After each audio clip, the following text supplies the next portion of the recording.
हाँ जी दोस्तों, क्या हाल है, क्या हाल है, क्या हाल है। I hope you are all doing really really well. दोस्तों, बहुत सारे स्टूडेंट्स का ये मैसेज आ रहा है, सर हमने रिस्क मैनेजमेंट लिया है, एफएससीएम लिया है, बहुत सारे अलग अलग इलेक्टिव लिए हैं, क्या अब हमको इकोनॉमिक लॉ में शिफ्ट हो जाना चाहिए। अब आप सोचेंगे मैं आपको बाइस्ड ओपिनियन दूंगा क्योंकि मैं इकोनॉमिक लॉ पढ़ाता हूँ। बिल्कुल भी नहीं, बात सुन के देखिए, आपको पसंद आएगी तो बताना जरूर। सर सुनिए, आप बहुत सारे लोग सोच रहे हैं कि इकोनॉमिक लॉ में मार्क्स मिल जाते हैं तो it is very good that I should shift to economic law. नहीं boss, you are a chartered accountant, all you have to do is your cost benefit analysis, you just don't have to shift. सिर्फ economic law में exemption लाकर ही कुछ नहीं हो जाना है, तो आपको कॉस्ट बेनिफिट एनालिसिस करना पड़ेगा।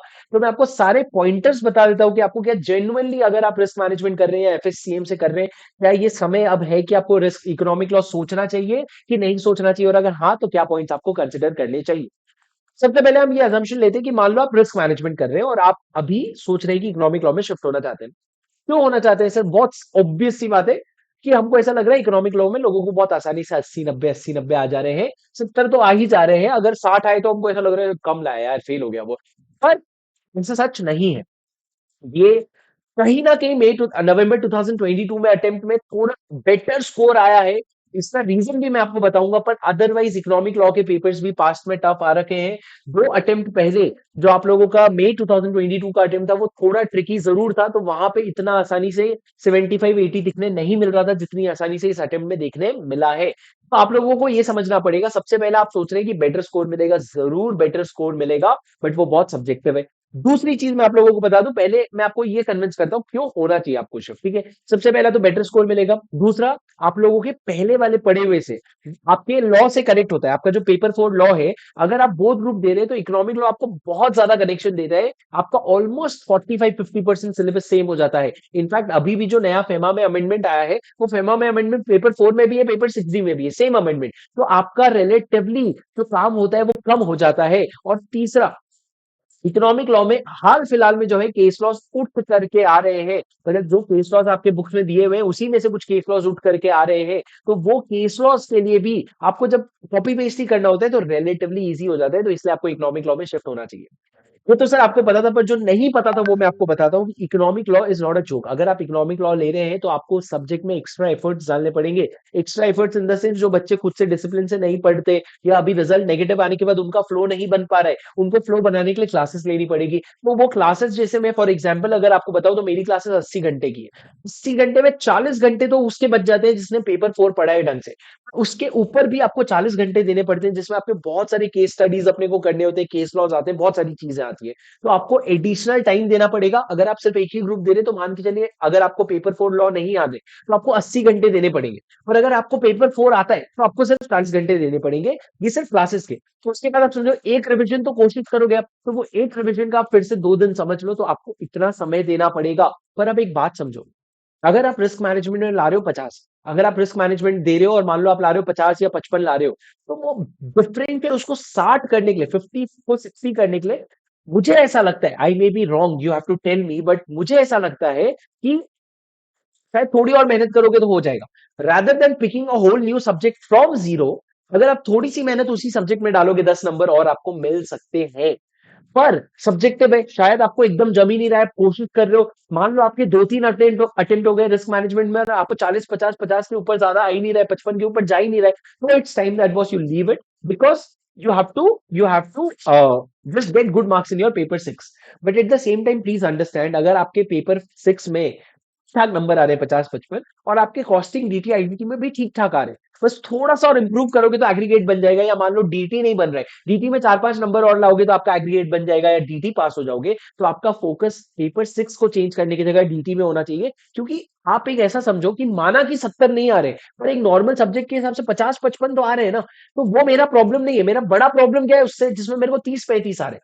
तो आपका जो टाइम है ना, it should be very well utilised in going in the subject where you are weak, not just focusing on economic law. Because economic law में दोस्त ऐसा हुआ, पर ऐसा गारंटी नहीं है कि अगले अटेम्प्ट में भी इतने ही नंबर्स दिए जाएंगे, इतने ही पेपर में क्वेश्चंस रिपीट होंगे, ऐसा बिल्कुल भी गारंटी नहीं है। ठीक है, तो ये एक चीज है सर जो मेरे को आपको बतानी थी। अब मैं आप लोगों को एक कंक्लूजन बताना चाहता हूँ जिसके बेसिस पे आप लोग थोड़ा सा डिसीजन कर सको। अगर आपका इलेक्टिव पेपर में 50 से कम आ रहा है तो आपको लॉ में शिफ्ट हो जाना चाहिए, इकोनॉमिक लॉ में। अगर आपके इलेक्टिव पेपर में मल्टीपल अटेम्प्ट्स लग चुके हैं या फिर मल्टीपल अटेम्प्ट्स मतलब पिछले 2-3 अटेम्प्ट हो गए, फिर भी आपको इलेक्टिव पेपर में एग्जामेशन नहीं आ रहा है, तो आपको स्विच करना चाहिए।